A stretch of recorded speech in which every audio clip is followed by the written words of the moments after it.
This is episode number 39 of the Homeowner Show. Whether you're DIY or looking to hire, we're here to help you find the best information and options for you and your home. My name is Kevin Hackett, and here with me is Craig Williams. Hello, and welcome to the Homeowner Show. We are so glad that you guys could join us today. Wait, what are you looking at? I heard a ding. You heard a ding? Definitely heard a ding. There was some dingage going on there. His computer was on. Something is dinging. In all honesty, my mother-in-law was texting me on the computer. So even here on the Homeowner Show, we are not unreachable by in-laws. At all the times we don't want to be. Thank you, technology. We actually stopped recording earlier to turn airplane mode on our phone. Yep. And the computer got us. And just so everyone knows, she's okay. She's okay. Well, okay. Okay. The ding was worth it. That's good stuff. How you doing, man? I am doing wonderful. Okay. Yeah. Good. Just having a crazy busy week. This was last week of school for just about everybody. Yeah. Yeah, all the teachers I saw looked tired. Oh man, they've been ready since like March to be done. So yeah, they're good. I was done last year. Yeah. And on top of that, I mean, it's, we just came back from Memorial Day weekend, so it's a short week. Yeah, it's like a dumb time to like end school. Yeah. Like a little teaser right before summer break. Oh yeah, by the way, don't come to school one day, but then 2 days later you're done. So I'll just full confession. We just took that Friday off anyway. Oh. So it's good to confess every once in a while. What are they gonna do? Put me in kindergarten jail? I mean, I don't know. Is that a thing? No. Oh, okay. Well then no. They won't do that to you. So well, so you get a little side eye though. Probably more side eye than you think. They don't know that I don't feel shame about such things. You don't care. That's right. How are you?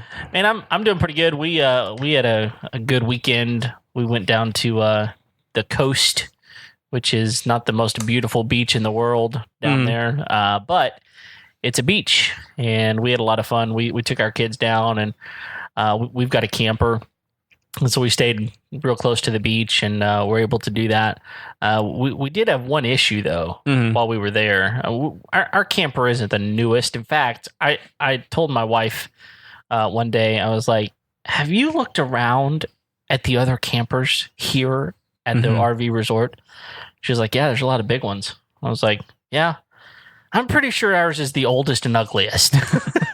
And she goes, yeah, I think so. I said, but ours is paid off. That's right. So that's really all that matters. But we had an issue. Last year we'd gone down there and our air conditioner just couldn't keep up. Yeah. It was miserable. And so, is she okay? Yeah. I don't think anyone else can hear the ding. Oh, no one else can hear the ding. Well, I mean, the we people can hear it. The people on the show can hear the ding. I don't think anyone else, like out in podcast land, here's the ding. I don't think so. Okay, well, there was a ding again. So anyway, She's still fine. she's good. I'm so happy.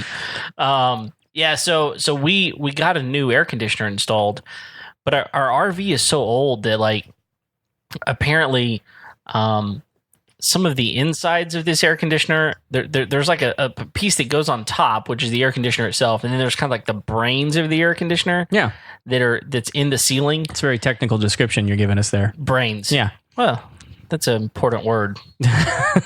So the brains, and apparently it's so old that both needed to be replaced, not just one of them. And so we woke up one morning, there's like a puddle on the floor, because this thing had been condensating on the inside of our RV. So we had to live the entire weekend with a bucket in the middle of the floor, so that we didn't have, this massive puddle. I don't know that I would think to bring a bucket in the camper. Yeah, you kind of figure out what you need. You start bringing stuff that you even don't need, and then you find out you're really glad you brought it. I mean, I'm not going through my head of all the uses of a bucket. I mean, don't get me wrong. I can use a bucket. Yeah, I think of lots of uses for a bucket, but I just don't know in the packing process. I would be like, you know what, that bucket needs to come with me. So I actually had a real legitimate reason to bring it. So I don't know if you've seen it, but I've got this thing. It's the brand is Arctic Cool. And it's a fan that sits on top of a 5-gallon bucket, and it's got a little a tube that kind of goes down to the bucket. You fill it with water, and it's got a mister on it. And so, if it's hot outside, you've got your own little portable mister rig. Nice. So that's actually why I had the bucket. I didn't never use it. It was actually really nice down there, so I didn't really need it. But I was really glad I had the bucket. And one time we had like more than one leak, and just because of the air conditioning unit was bigger than the bucket, so we had a bucket and a pot, like a cooking pot. And that one was significantly more annoying because it was like ting. Ting. I kind of like that sound. It's a little soothing. Yeah. So, well, funny you should mention campers and RVs and all, because we have a really cool episode today about living the RV life. Man, I'll tell you, we have really, really enjoyed having our camper. And there have been moments whenever we've thought, what would it be like if we lived in our camper? And we know that there are people out there that do that. And it just so happens that we've got someone in the studio who is living that life. Yeah. So, but before we introduce him, I think we need to introduce somebody else. Okay. Because we have a special guest co-host in the studio tonight, Jared Williams over here. We've talked about Jared many times on the show before. We have. Yeah. Should I be concerned about that? Absolutely. It's because it's all the truth. Yes, it is. So, but Jared's sitting in on the show, so we're going to have a fun conversation with him, with our special guest, Andrew Brockenbush over here. Yeah. From Beefy Marketing, and who has recently made the switch. How recently have we made the switch? December 1 was when we started. So we're brand new. 6 months. Is it that? Whoa. Yeah. It feels quicker than that. It's been so much fun. It's been so much fun.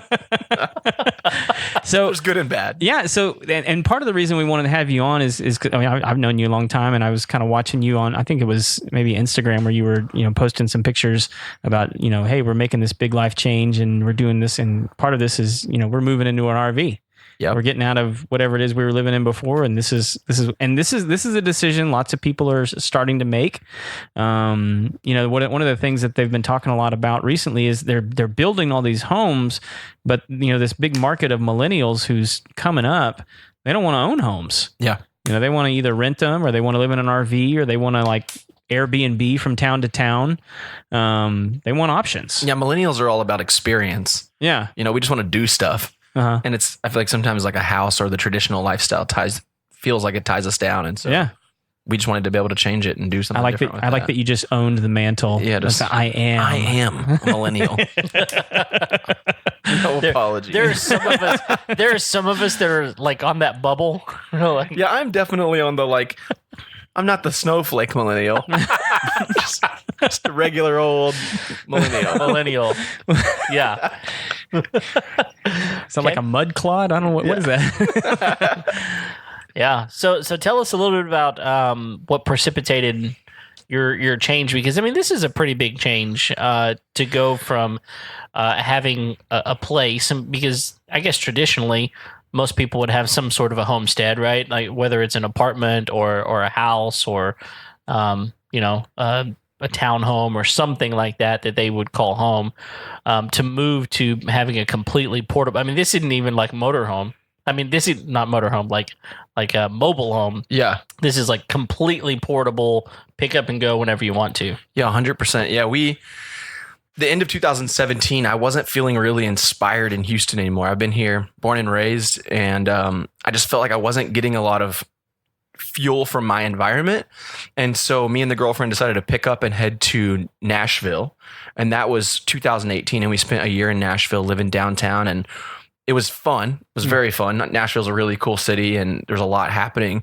But, you know, a 1-bedroom, like efficiency apartment in downtown is like $1,600 a month. You know, it's like, this city's like the new LA, the New York. So it's like, it's really, you know, it's got that kind of like happening scene right now. And so while we were there, even though the experience felt good and the energy felt good, and I felt like re-inspired and re-energized, and from a work standpoint, I felt like I was accomplishing a lot more than I was back home.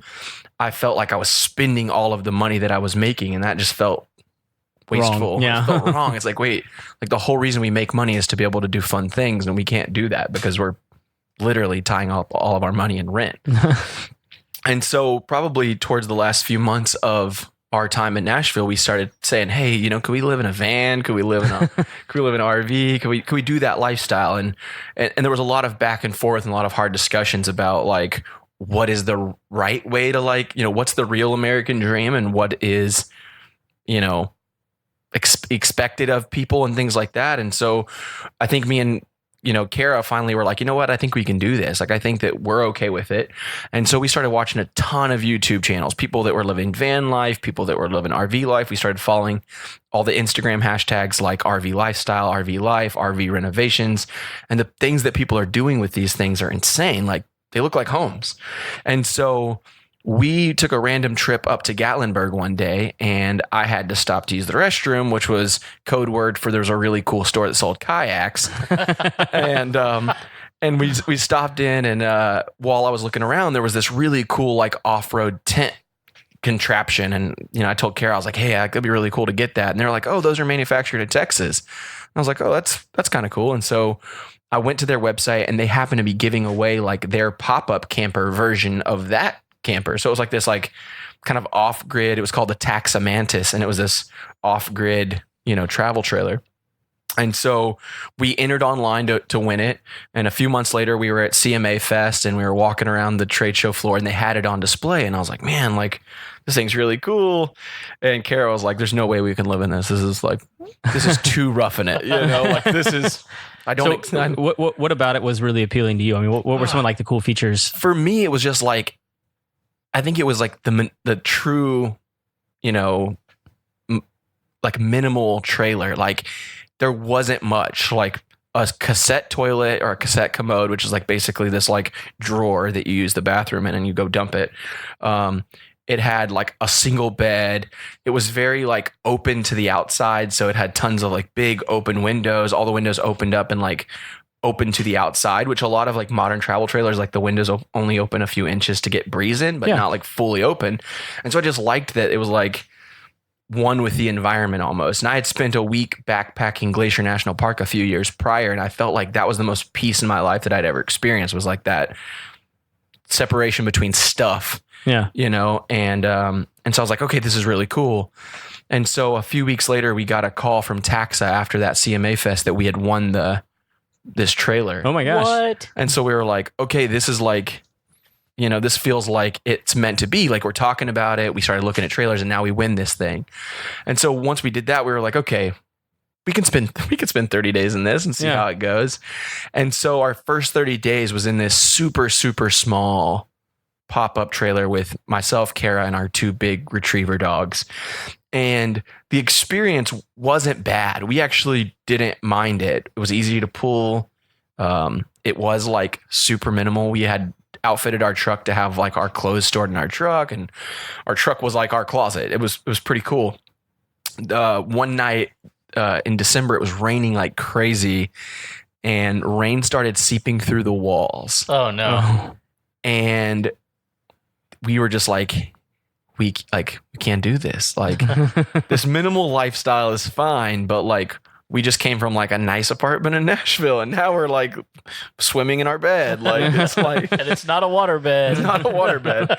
And so that was really the moment for us where we're like, okay, like, we're okay with this lifestyle, but we have to make a change. And so we went and bought a 29-foot like ultra light Forest River travel trailer, which is what we live in now. Mm-hmm. And you know, there's trade-offs. Like, I think we both missed that small trailer because it was really easy for us to like up and go. It was so easy to set up, but it also had like a little AC that could hardly keep up. And now we've got 2 giant, like, you know, ACs on the roof that keep the bad boy chill.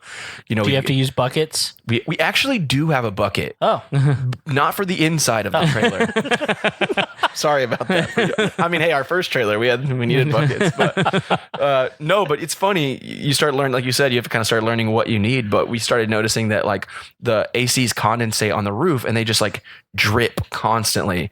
And our campsite was always soaking wet, like just water everywhere. So now we have a 5-gallon bucket that just like picks up the drip. And then like probably once a week, I go dump it down the drain.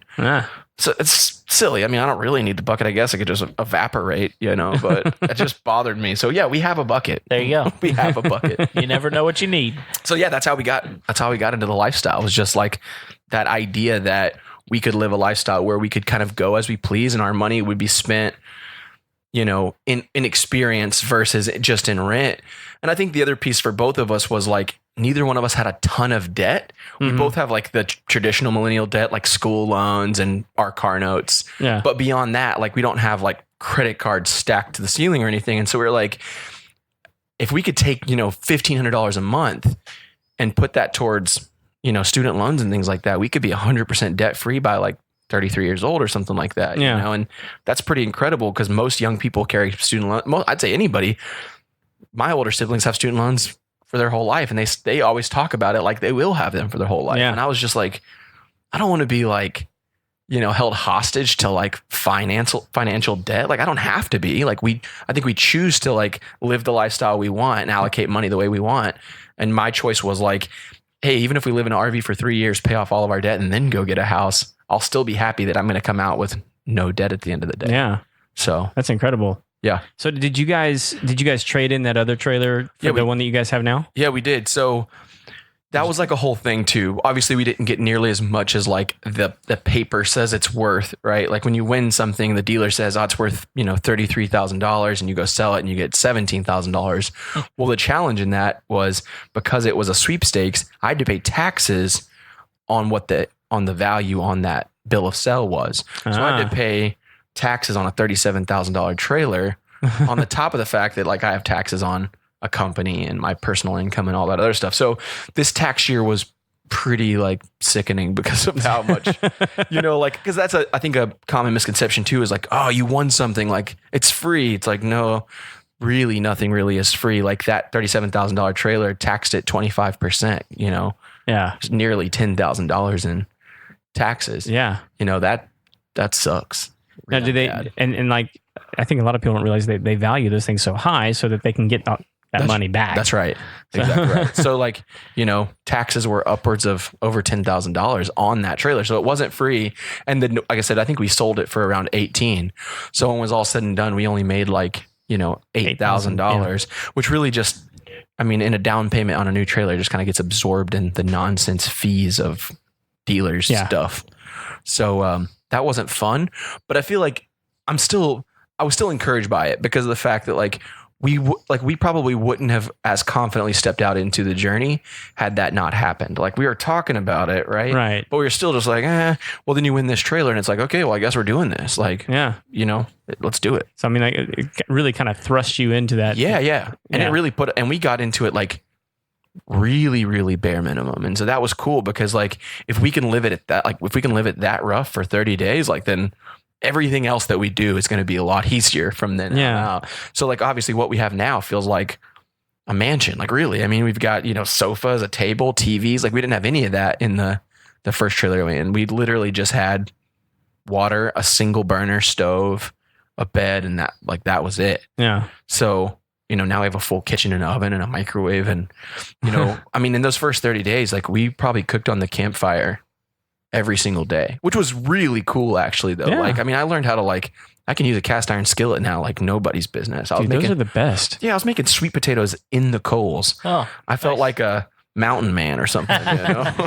Yeah, I won't get this quote right, but there's a famous quote from Seneca that says like every so often you should live in such a way that you think is miserable and then ask yourself, is this the thing that I feared?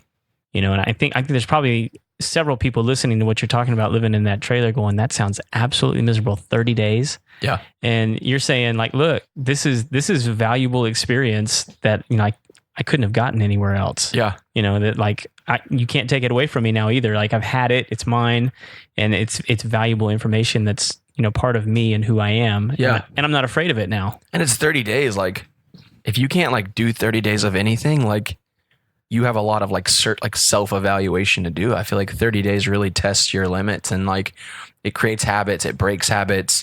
One of the first things we did in our transition, knowing that we were going into that small trailer, was agreeing between me and Kara that we were only going to take 30 pieces of clothing each. And for me, it was a lot easier. I was like, yeah, I wear the same 2 pairs of jeans and 5 shirts every single day. Like I'm pretty easy to rotate through that. Kara was like, hey, like I don't think I can do that. So did you give her some of your buffer? And so I gave her some buffer, and there's obviously some compromise there, but we also realized that like the 80-20 principle is so true. Like 80% of the things that you own, you probably use 20% of the time. Yeah. Like, and that is very, very true. And so when we started realizing, like, I don't remember the last time I actually pulled that out of the drawer or out of the closet, we were just like getting more and more comfortable with like purging our stuff. And what was super special about that to me was like every purchase going forward is so much more intentional because you're thinking about like what you have the ability to store, right? Like you have kind of this inventory. And so we agreed between each other, like, hey, if you want to buy a new shirt, we get rid of an old shirt. You want to get a new pair of pants, you get rid of an old pair of pants. And so like we knew that like when we purchased something, where before like I would just buy it because I had the room to buy it and whatever. Now we're like way more thoughtful of like, if I buy this, where does it go? Where do I store it? How is it protected? How is it safe? And so I feel like even our purchasing habits have completely changed. And we've talked about like if we go back to an apartment just because of the fact that we want more room or whatever, I think that we would be completely changed the way we move forward because we'd say, I don't need all those clothes. I don't need all those things. And like, I'm okay with what we had. And it's really like comforting and like almost like freeing to be able to separate yourself from stuff, and not need that stuff to be happy. And it was really cool. Yeah, I've got a friend who lived the RV life for a year, and they kind of said the same thing. They said, it's one of those deals where and they no longer live that lifestyle, but they said it really has challenged them to say we don't need all of that. And we really do live in a culture here in America that says, the more stuff you have, the more valuable your life is. And it's just not true. And there's plenty of things we could point to show that that's not necessarily true. But, one question I've got is what challenges beyond just the stuff? I mean, I assume you're having to move from site to site to site sometimes, or do you have a permanent site somewhere? How do you kind of deal with the when the place that you're staying at says, hey, your time is up in this space? Yeah, so we actually experienced that in our first campsite in our first transition, which was we were staying at Yogi Bear Park, which is a more of kind of like a destination campsite. And so they only have permanent sites for a few months of the year, only during the like off season. So like, November, December, those kind of months, I think through January is when we were kind of kicked out. Because after that, they just get like inundated with, tourists, right? Yeah. And so for us, we were just like, oh, we kind of like it here. Like we feel like it's safe. We've kind of grown to like it or whatever. And then all of a sudden it's like the expiration, right? Like the timer starts or whatever. And you're kind of like, oh, what are we going to do?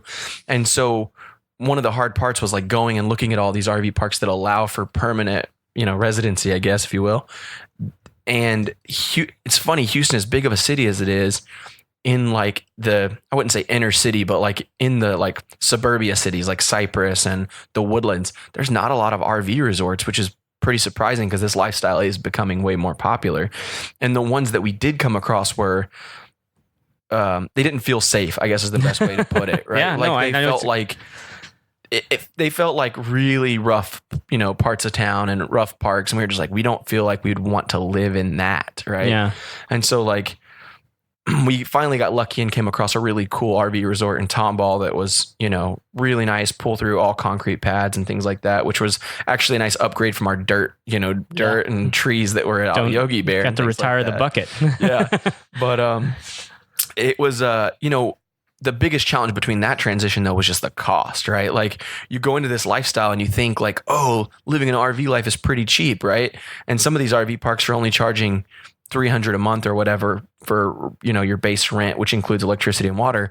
And we went from paying that at Yogi Bear to going to this place in Tomball and paying $645 a month. And now all of a sudden you're evaluating and going, wait a minute, are we saving money? Like, are we able to pay off our debts, or are we just living this lifestyle because we have to now? Right. Yeah. And so there's that internal battle there too. It's like, did I make the right decision? I don't know for sure. But when you look at it and you do all the math, it's still the most, cost efficient way of living. Yeah, because that still includes water and electricity. Yeah, and cable and sewer. And I mean, yeah. At 645, that's everything, Wi-Fi and all. And so that's actually really been, that part's really cool. Not having all these extra bills that you have to add on top of your base rent. So like that's been a tricky part. But what's cool about it too, I guess, is that you're not tied down to one place. So, you can pay the daily rates, weekly rates, or monthly rates. And so I can, like today, if I was like, hey, I'm going to go spend the week in, Aransas Pass or Port Aransas, I could go get a site for $200 for the week, and now my monthly rent is $850 between my full month site back in Tomball and the $200 at the RV resort. And I'm still less than base rent at an apartment. And now I've gotten to have an experience and not feel like, oh, I had to pay $200 a day for a hotel to go to the beach. So that part's really cool, is like, I can have a home base, but I also have the freedom to go spend time anywhere else I want to. Yeah. And I would assume that's one of the things that I would personally be concerned about. I mean, y'all are not at the same life stage that I'm at. I've got two small kids, which I know there are plenty of people that are doing the RV life that have kids. But one of the things that I would just be concerned about is just a sense of community, a sense of, my kids having that, they're in either in a homeschool co-op of some sort or in an actual school, having some sort of community for them to grow up in. But I mean, what I hear you saying is you still got your home base, and a lot of people that are living this life, from what I know, they're kind of using the opportunity to travel and say, hey, we're gonna be studying social studies this month, so we're gonna go up to Washington, D.C. or somewhere around there, and we're gonna tour around the Smithsonian's and different things like that, and give them an experiential learning rather than just a book learning. Yeah. One of our first groups of friends we met at our first RV park was a couple about our age who has two young kids. And what was interesting to us is me and Kara both agreed, like when we first started, like, man, what are we going to do about the community part? If we're traveling, like, how are we going to have friends? Like, because we have a tight knit group of people that we really like respect and trust, and like we were afraid about losing that. And it's funny, but I'd say we've got more friends and relationships now than anywhere else I've ever lived. You're kind of forced into community, right? Like you drive by your RV park neighbor every day and he waves, and they're actually outside. They're outside, right? And they're doing stuff. And so, naturally it's like, oh, I see you're struggling to get your water hose off your camper. Like, let me come lend you a hand. Or, at the first RV park we're at, like people would forget to bring firewood, and we would just walk by and drop off a couple pieces of firewood. And so conversations happen a lot more like organically. And so I'd say we have more friends now from this lifestyle that we still stay in touch with than we ever had before. And we even asked the couple friend that we met that has the two young kids, like, how it's been for them, and they love it because of the fact that like they homeschool their kids, which I'm sure that that's a challenge in itself, but they've got everywhere they go they get to meet these new groups of friends.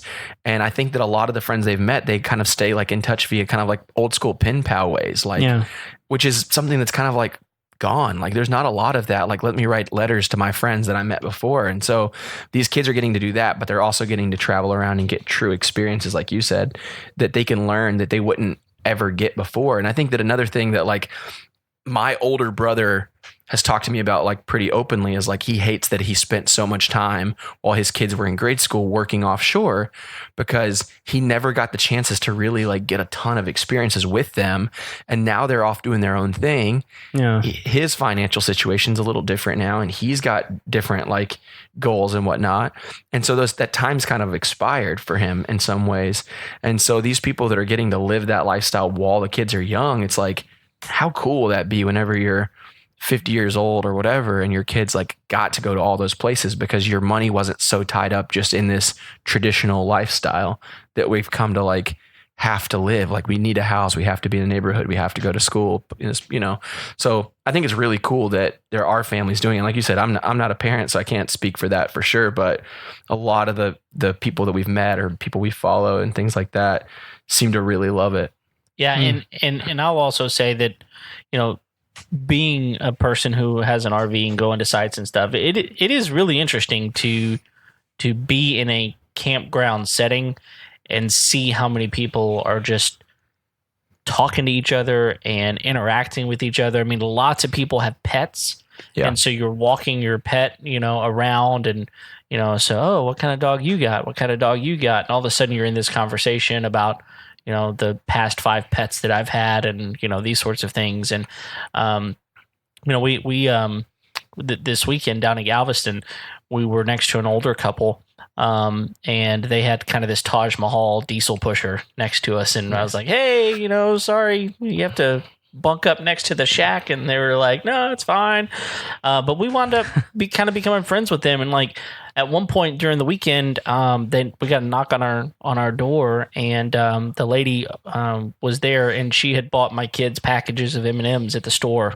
That's so cool. And she just said, "Hey, I saw your kids. They're really cute, and I just thought they might like some M&Ms." So and that's so accepted in the RV life. But like if your neighbor 5 blocks down in your neighborhood came over, you'd be like, what is your intentions? Like, probably sending those M&Ms off to get tested. Yeah, exactly, right. It's so true. You're exactly right about that. And we were like, and then what was really cool is it gave us the opportunity. I mean, my kids sat down and they drew some thank you notes for them and took them back over, and we wound up spending, you know, like an hour or two just sitting around talking to this couple that we would have never met, we would have never known.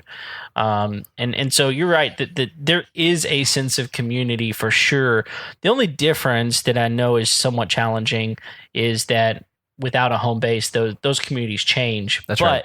But it's one of those trade-offs, right? Yeah, for Still sure. a trade-off.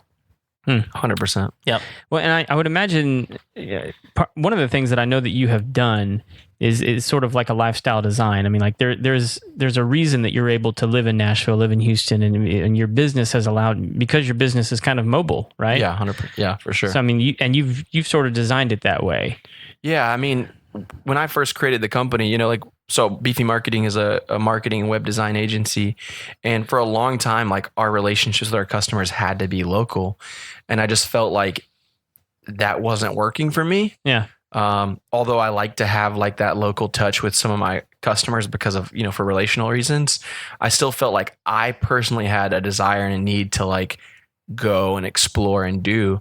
And so, you know, a couple of years ago, we just started transitioning the company so that like we started setting expectations like, hey, we can have meetings online, we can have phone calls, we can send videos, like, and so when you kind of start shifting the mindset for your customers, like, hey, I'm still available, I'm just available in a different way, your customers are okay with that, you know. You just have to kind of create that expectation with them. And so by doing that, it's allowed me, like you said, to be able to up and go to Nashville and, you know, and grow the business there. We got several clients in Nashville, which was cool. Like, I didn't have to be here to make that happen. So it's been great to be able to, you know, have a company that's allowed that. But I think that, you know, there's a pretty big Facebook groups for people that live the RV lifestyle, and you'd be surprised like how many people in different careers, you know, are doing this. And I think the other thought is like RV life means full-time travel, and that doesn't have to be so. If someone has a full-time job in Cyprus but wants to cut their bills in half, the RV lifestyle might still be for them. They just get an RV park in Cyprus or Tomball where they can stay full-time. they're going to pay $600 a month, and that's probably still cheaper than the mortgage. And again, that's inclusive of internet and cable and water. And, that was kind of the math for us, was like the base rent part doesn't scare us that much. It's when you add $100 in water and $200 in electric and $200 in internet and cable, where all of a sudden it's like, man, I'm paying over $2,000 a month for just maintaining this lifestyle, where now we're probably less than $1,000 a month just for living, and everything else is fun, really. Like, we can spend money on the things that we want, or we can put that money straight towards student loans and other debt. So like, we're pretty aggressively paying off debt, which is exciting too, because we have that cash free to do that. Yeah. Especially with a little taste of freedom. And so once you have it, you want more. And that's kind of the whole debt free mentality, is like, I want to get these shackles off of me so I can experience more of those kinds of freedoms. Yeah, because I think people think that, debt, it'll just be with me forever. But it's like, imagine if you're paying $1,000 a month towards different debts between credit cards and whatever it may be that you've got bills for. If you could free that $1,000 a month up every month to be used however you want, and not be having to lock that money up with the bank, dude, like, you're living a totally different life all of a sudden. Yeah. You want to take a trip to Disney, you want to go to the beach, you want to go grab a really nice hotel for a few nights. It's not going to be like, oh, can we afford that? Well, let's put it on the credit card. Like that, you don't have that mindset anymore. Now you can afford to do pretty much whatever you want because you're not in debt anymore. And that part's exciting. Yeah. Well, and I guess on the flip, I think somebody might listen to you and go, well, this guy's developed his business and it's, it's mobile. He can do those kinds of things. But like, that's not necessarily, it's not the case that's not a possibility for other people, right? I mean, like, I know one of the chapters from like 4 Hour Workweek, Tim Ferriss's book, is like how to get out of the office. Yeah. Like how to negotiate that with your boss, because like most jobs, and not all jobs, but a lot of jobs, I mean, like, you need a laptop. Yep. And if you can perform at the same level or better, not being in that physical space, one, you're saving your company money, and two, you're, producing more for them. So if you can negotiate that, well, then all of a sudden you have a little bit more freedom to potentially go do this RV life. Yeah. Yeah. Yeah, for sure. I mean, again, if people want to have that true experience where they get to travel and all that, right, that's definitely the way to do it, is ask your company to like trial it. Hey, let me work one, Friday every other week at home. Right. Let me just prove to you that I'm going to get the same amount of work done just as efficiently, maybe better. Right. And if they can prove that, then take it up, go once a week. And before long, the companies are like, hey, we don't have to pay for this big office space anymore. Yeah. And everybody's still getting their jobs done. Like, we live in he's not stealing my lunch anymore. we live in a world where it's okay to like have people work virtually, and with technology and Skype and all these other pieces, software, you can be remote and still be just as productive. So I think that that's a great way to trial into it. And again, the people that have those jobs that it's just not possible, you work for a bank or you work for a, true corporation. If it's just about the debt savings, and if it's just about like having cash to be able to use for other stuff, you can still just be a permanent RVer. Yeah. In a nice RV resort and still free all that cash up to be used in ways that might be otherwise tied up in nonsense. Yeah, and I think that's one of the things I wanted to mention here is that, not all RV resorts are like KOAs.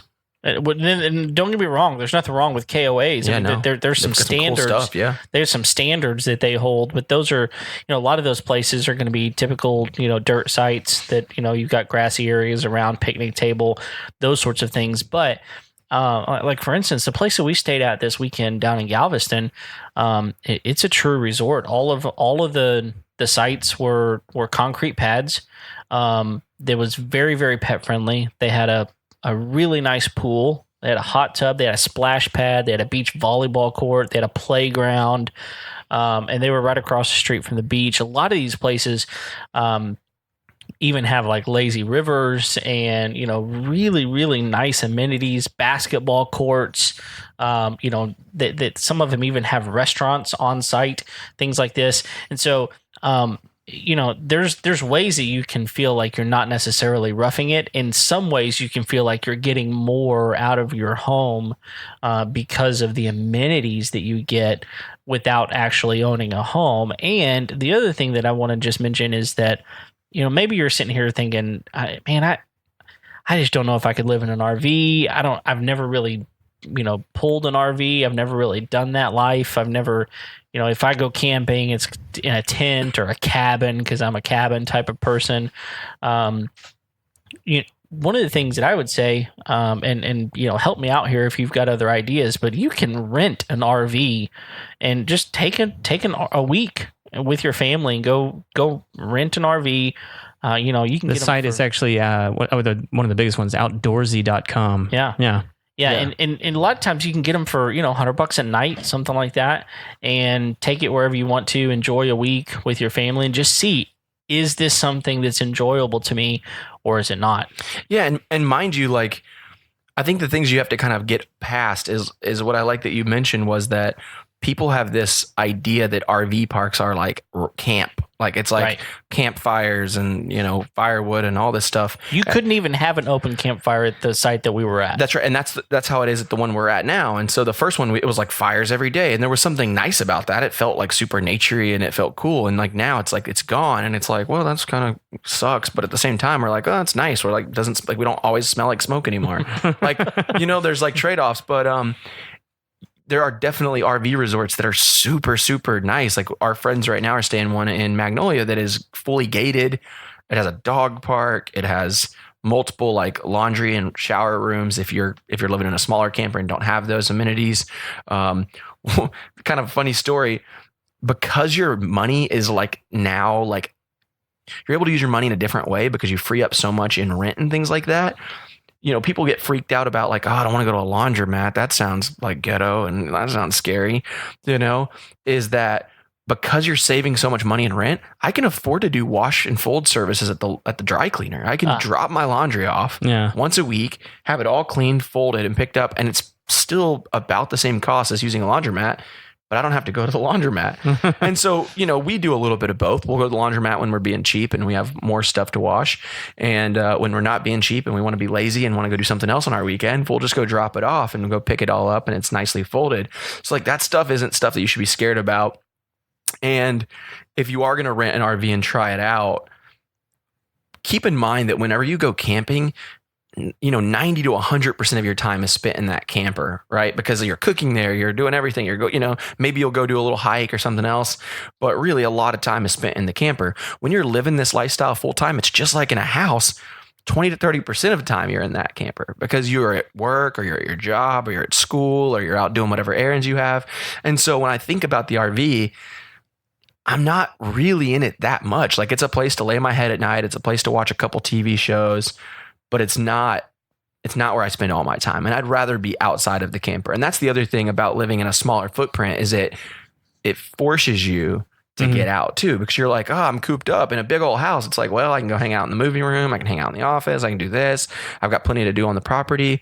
But when you're in a little camper, it's like, man, I'm kind of, getting a little bored. Okay, cool. Let's go do something. Right. And it forces you to go have experiences. And so, kayaking and riding bikes and going, like for us, it's been like going to the gym. Like before it was like we had the nicest gym ever at our apartment complex, but we never used it because our apartment was so nice, and now we're in this RV and we're just like, sometimes you kind of go out of your mind because you're just like, well, we're done for the day. We're kind of bored.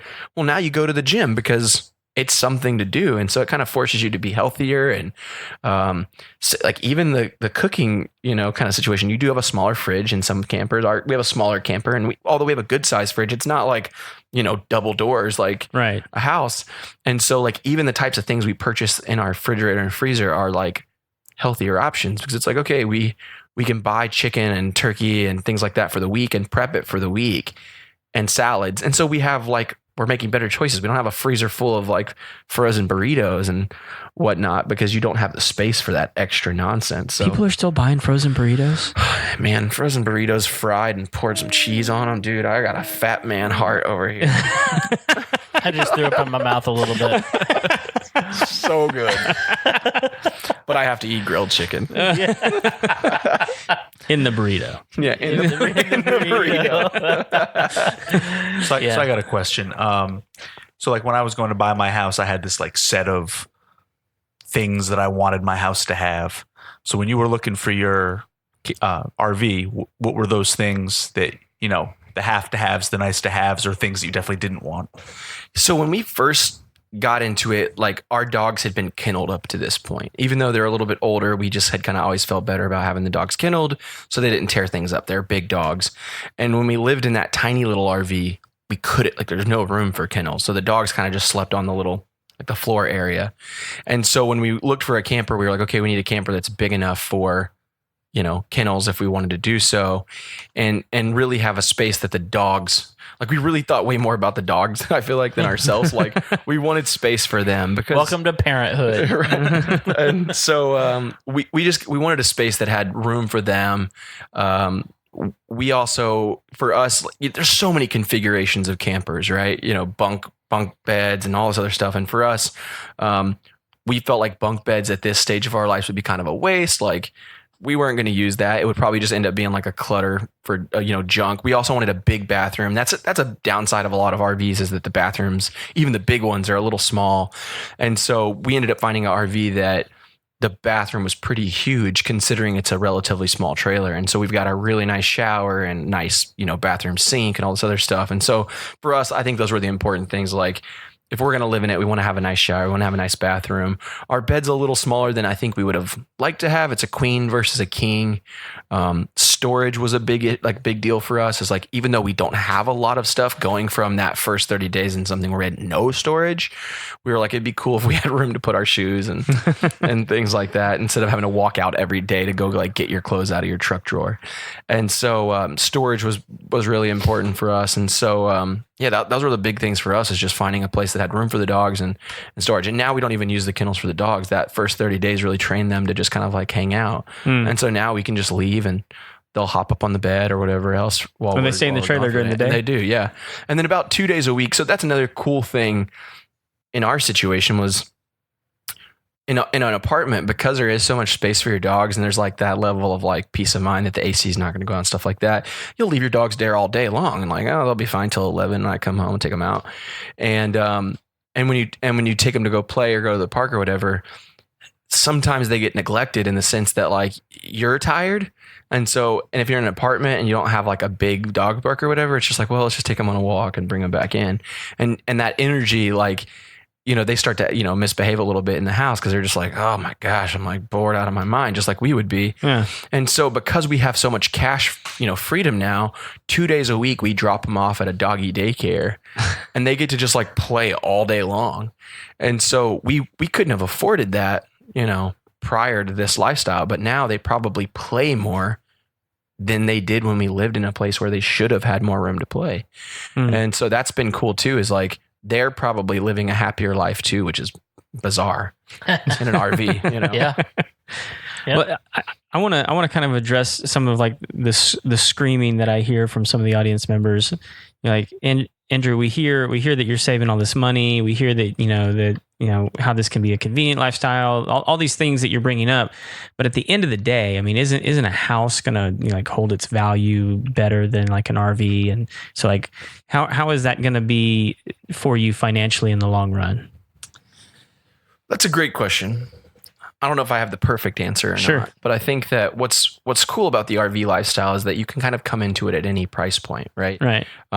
There's people that buy, old buses and old RVs for $1,000 on Craigslist and reno them for a few $1,000s, like, make them look beautiful, and they're only a few $1,000s in, right? So if in 5 years it's broken on you, still only $3,000, which is probably fixing, an AC breaking on your house, right? Right. Like, it's not even like a roof repair or something. Yeah. And so like that was a thing for us, was like, although the idea of home ownership is exciting, like I really like the idea of that. It seems like, oh, I can personalize it. I can have an office. I can have a podcast studio. I can have a yard for the dogs to run in. All those things seem exciting. For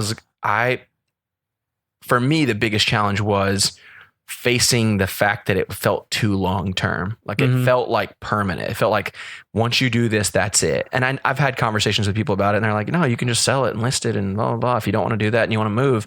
But the people that I hear that are talking about selling their houses and buying houses talk about how much of a nightmare it is. And I'm like, if it's such a nightmare, then I don't want to deal with that.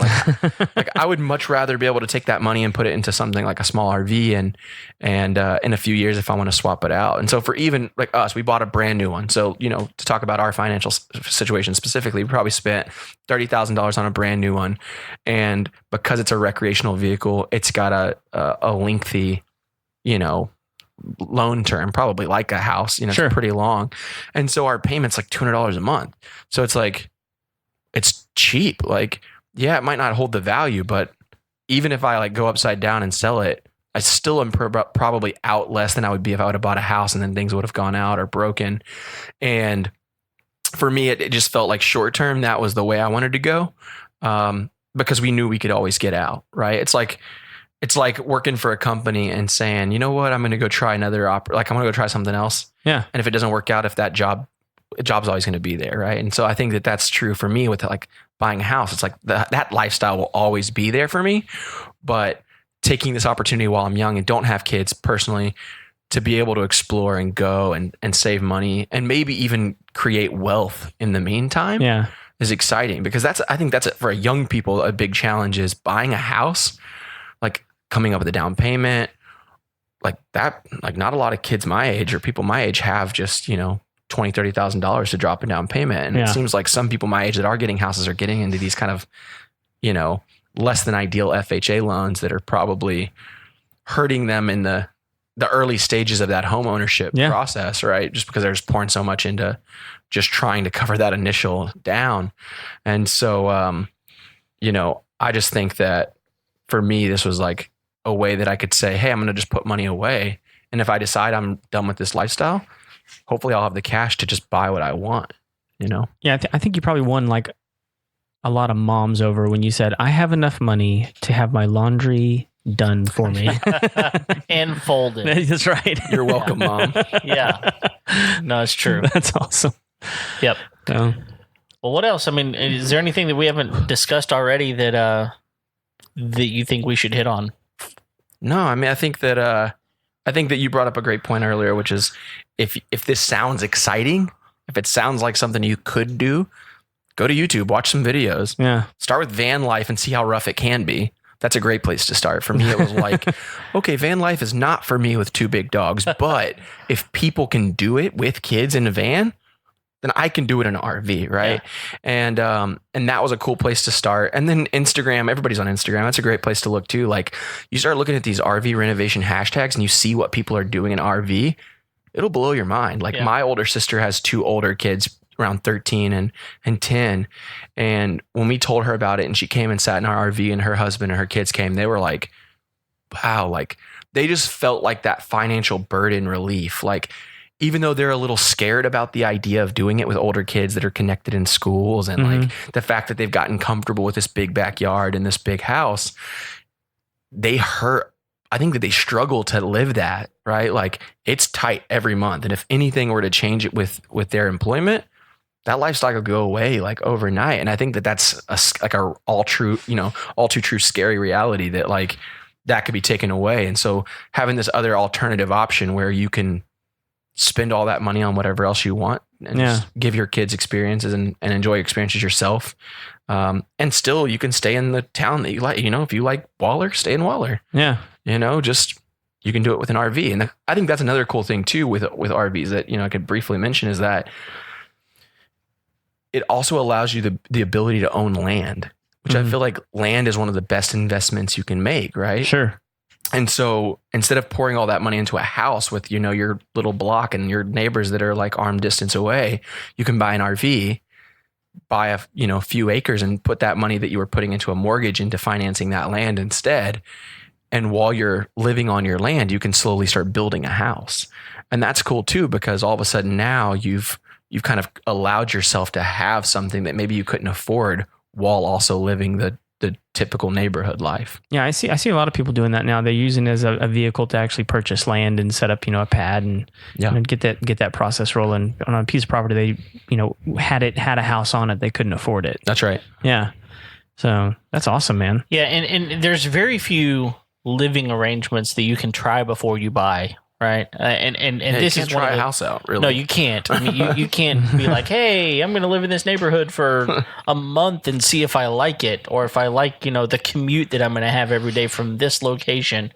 And traffic patterns change even at that, right? So, and to a certain degree, that's not true, really. I mean, because now we have, like Airbnb is allowing you to rent out by the week, by the month. True. Sure. And so you do kind of have this trial that you can do. It's really expensive to do that. Sure. But you look around, man. There's guys that are doing it. There's some of these guys that travel from city to city for their businesses and things like that. That's all they do. Yeah. Is there Airbnb in it, or VRBO and all these kinds of things, and they like it because they like what Andrew's saying. I get a different experience in every city.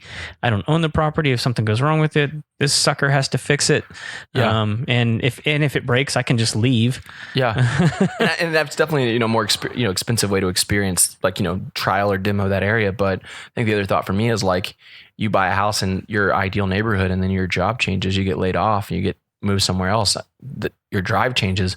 Well, now you're trying to commute there while trying to get your house ready to be sold, and you're trying to deal with finding a new house. And it's like in the RV life, you lose your job, you just hook up to your trailer and go to the new campsite that's closer, right? Like there's this ability to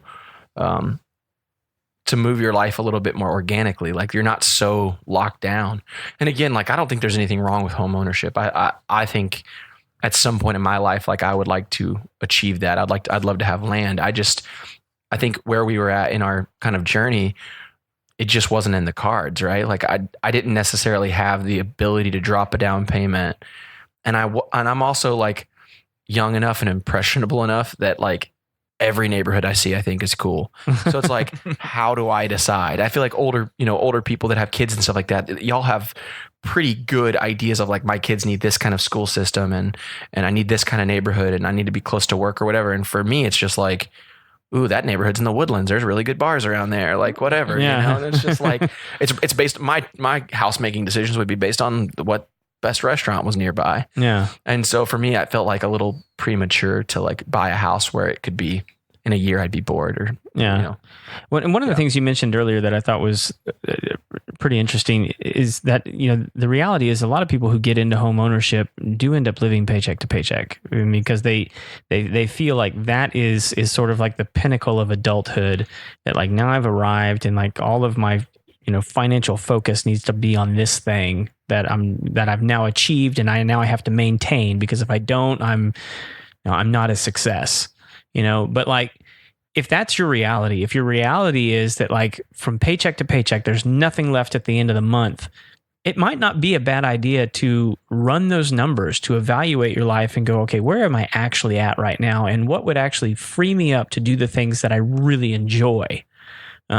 Because for a lot of people who are living paycheck to paycheck, once those credit cards max out, once all those things, like everything stops, and reality kicks in and it's like, oh, okay, everything has to be paid for now.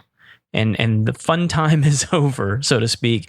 And it would be way better to have evaluated that situation and go, right now, this isn't for me. Yeah. But I could actually free up some capital. I could free up my finances by living like nobody else is living right now, living differently than what my expectations of adulthood was like.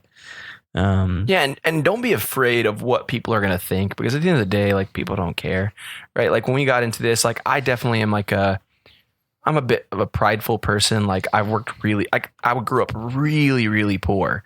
And so going into this lifestyle, I was very honest with my girlfriend and friends when I talked about doing this. I was like, there's nothing wrong with it, but I grew up in really rough trailer parks as a kid. Sure. And so I was like, I don't want to go into this lifestyle and feel like I'm just back to a trailer park. Like there was something for me that just like, and that's obviously like my own personal experience that like made me feel that way. But now that I've actually lived this lifestyle for a little while and I talk about it with people don't go, oh, you're poor, like you live in an RV. Mm-hmm. Like people are pretty like intrigued by that. Like, sure, they want to know why are you doing that? And when you can express that and you can share the reasons why, people get really excited about that. So I don't think you should ever feel ashamed about like living in an RV. Like you said, like the home ownership feels like this, like the American dream, which, it has been for a long time.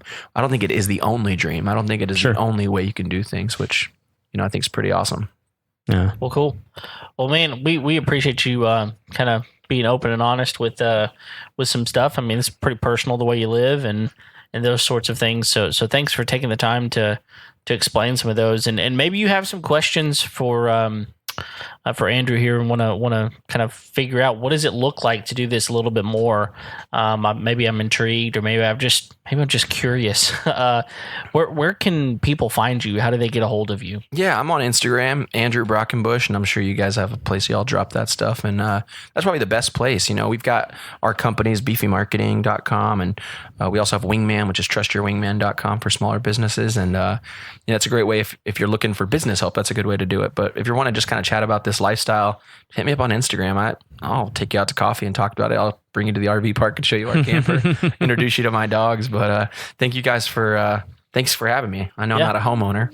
No, it's all good. I mean, and this is one of the things that Craig and I really are hopeful for with this podcast is just helping people understand what it means to own a home. And honestly, at the end of the day, you're still owning a home. Yeah. It is your home. It's just not a house. Yeah. And, it's different for everybody. And, we're not trying to judge people that live in mansions versus people that live in RVs or anywhere in between. Yeah. At the end of the day, we want people to feel secure and confident in the decisions that they've made. And once you've made that decision, you have to live into it, right? You've owned a home. You've chosen to buy that home. Well, now you got to repair it. You got to fix it. You got to understand how you maximize owning that home. Same's true for you. And not only that, I mean, there's a big transition for most people going from a home to an RV. It sounds like y'all maybe weren't as are already entrenched. Yeah, it wasn't as bad as like a 5-bedroom house. And part of that is just because you're younger, right? Yeah. And so you haven't acquired as much stuff. You don't have kids, and so there's lots of things that you acquire once you have kids. And those sorts of things. So emotional damage. It's really cool stuff. Well, we can't let you off the hook. We can't finish this podcast without doing something that we do with all of our guests, and that is the Final Four. The Final Four. Yeah, so these are just 4 questions we ask all of our guests at the end of the podcast. So we'll see how you fare compared to our other guests. Dun, dun. It is not really a test. I don't believe it. But you will be scored at the end. Yes. Okay. The first question is this. What's the must-have tool you won't leave your house without? AirPods. Apple AirPods. Best invention ever. Okay. Oh. Even though I've been told whenever I lived in Nashville, there was a coffee shop that I used to kind of pace back and forth on taking calls. And one day that a couple came down and they were like, hey, you're that crazy guy that paces back and forth talking to yourself. And I was like, yeah, like, yeah, that's me. AirPods are great. I mean, as a business owner, I'm on the phone all the time, literally all the time. And being able to multitask with AirPods in is really, really valuable for me. So AirPods, my tool. And they got the second generation coming out. Yeah, they are. I just wish they would come out in black. That'd be cooler that way. Black? Oh. Yeah. One day. I don't know. Adam, that fit my ear. Apple's proprietary. They're little baby ears. No, my ears are too big. They fall out. You got fat ears, man. just imagine whenever he's like 90, your ears never stop growing. You they're flapping the wind. It's gonna be awesome. We'll be gliding through the hills. Craig's never gonna lose his hearing. Okay.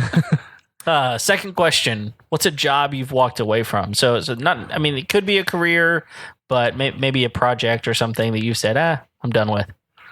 I'll start with I'll go with the career option. Okay. I walked away from my first ever business, which was a recording studio. And I was young.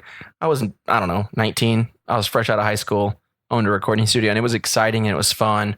But I realized pretty early on that one, I just didn't have all the resources I needed. I hadn't built that experience up, and I had a lot of, other life things going on that kind of forced me kind of to decide what to do next. And so what was cool about leaving that experience though, was it led me to my next experience, which was working for Apple as a corporate trainer. And I feel like it laid the foundation to me being able to create my next business and for my next business to be super successful, because I learned a lot of core competencies that I think corporate America gives you. And there's definitely like a lot of nonsense that comes with that world, but there was a lot of really valuable things to learn from one of the most respected brands in the world. Yeah. Sure. It's actually when I met Andrew.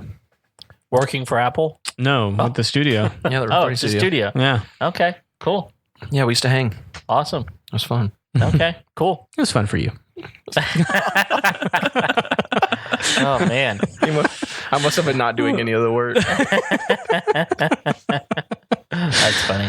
All right, third question. How do you wind down at the end of a long day? Oh, I'm still in the discovery process of that.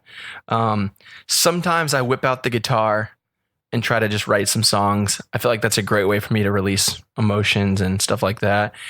That's Nashville coming out in you right there. Yeah, that's the Nashville coming out. Beyond that, I'm still challenged with that. You go from living a life where like the therapeutic things you would do would be to go do the adventure things, and now you live the adventure things. And so I was like, what next? So I'm still trying to figure that out. I need to be better. I've got like a stack of books that I've bought to read but haven't read. So maybe that will be on the list of things I should do to start winding down. Yeah. Okay. Well, that's good. I mean, and I'm going to throw this out there. So just a little maybe piece of advice for you or any of our listeners out there. There's a reason that we ask these questions. And one of the reasons we ask this question specifically is because, Craig and I just kind of, we're under the impression and we feel very strongly that life can really get to you. I mean, if you don't find a way to just decompress, then you're going to bottle it up and it's going to come out the wrong way, the wrong time to the wrong person. Create more unhealthy situations. Yeah. And it can turn itself into stress. It can turn itself into anxiety, and you can have physical ailments from it. You can have mental ailments from it.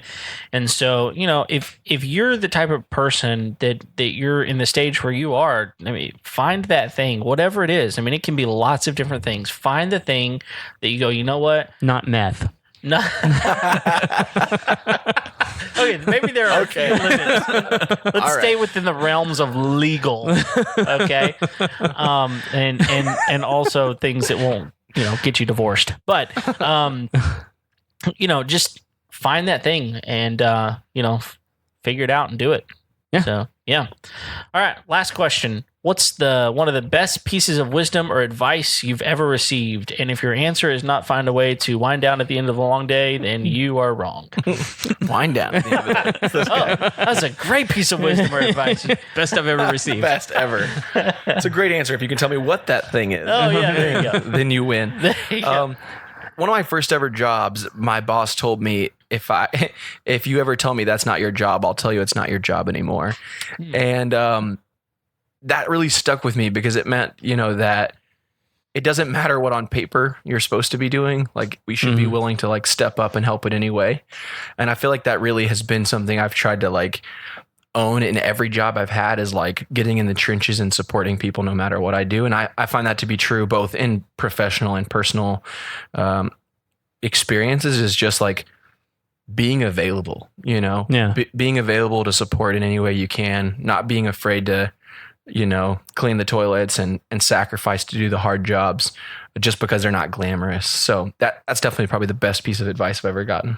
I love it. Cool. Craig, you got anything else? No, but if you haven't hit the subscribe button, go ahead and hit that. You can find us wherever podcasts are played across the world. Across the world. Yeah. You can also find us on the YouTubes. Yep. And the interwebs. We're there. Homeownershow.com. You can also reach us at info@homeownershow.com on Facebook, Instagram, Twitter, and whatever social media things. You won't find very much on Twitter.